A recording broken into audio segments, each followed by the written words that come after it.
So I'm getting ready for my next round of load development testing, and I'm making some new gas check powder coated 185 grain Lee lead bullets.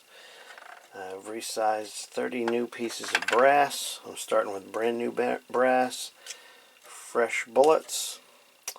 I've got to size these still. I've already sized the brass. I'm going to split these into groups. I'm thinking 3 groups of 10.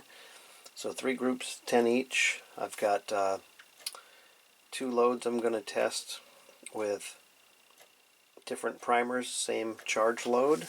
So I'm going to put the exact same charge load in 10 with the Cellular and Ballot primer, and I'm going to make 10 with the Winchester primer and see what I get for a difference.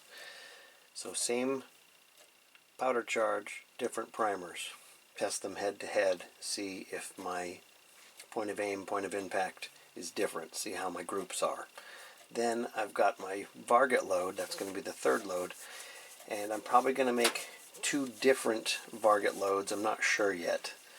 I may only go with 1, as I don't have a lot of bullets or brass to work with at this point. But I'm starting fresh with brand new brass, a new round of bullets, and I'm also going to clean the rifle. So I start with a clean bore. So I mentioned in the first load development video, and probably earlier in this one I may have mentioned I'm going to make a varget load. Varget is a little fast for lead bullets, but I've used them in .308 and had really good luck with certain loads, lead loads in .308. I have information here that I printed out from my Lee reloading manual. The Lee 2nd edition reloading manual has a section in it with cast lead load data, and one of the powders that Richard Lee included was varget, and he uses this same calculation for all of these different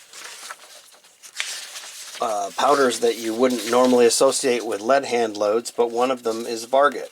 Now this is 30-06 information, which is similar to 7.62 by 54R.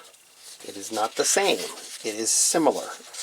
They have similar case volume and similar characteristics. They are not the same. So if you're going to use this data to help guide you, and this powder burn chart that he includes, to help guide you on your journey to creating your own hand load, you must be very careful.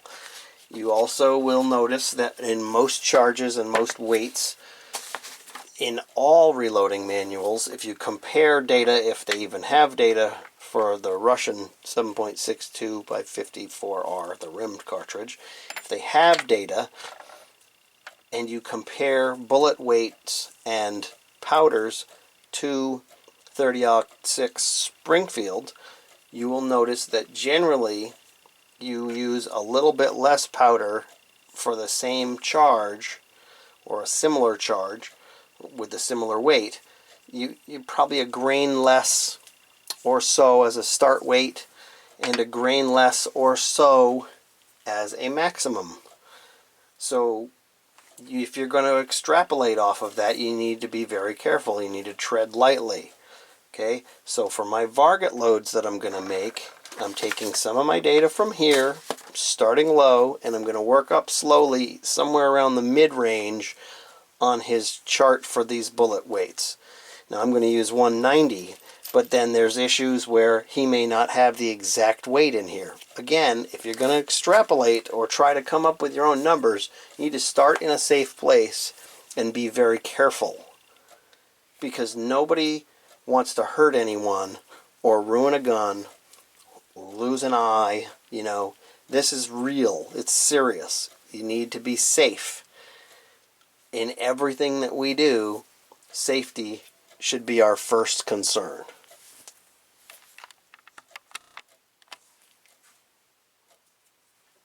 Now, as I stated in the other video, I need to reiterate again now, the Lyman manual that I have right here has data for the Lee 312 185 1R bullet that I'm using.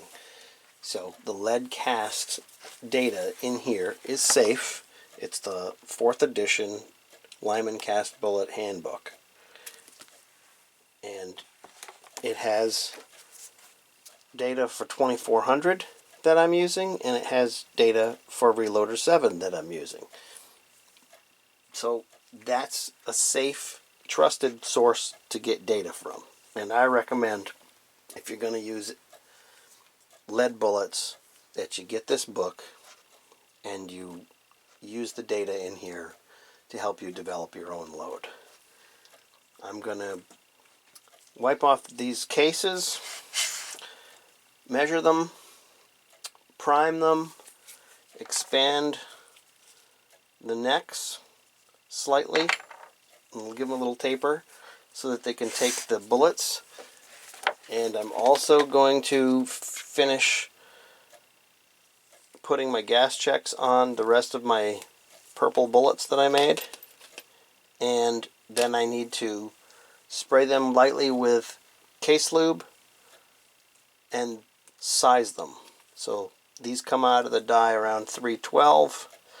They get powder coated and gas checked. Then they get sized through a Lee 314 sizer. And I'm going to do all of that on camera.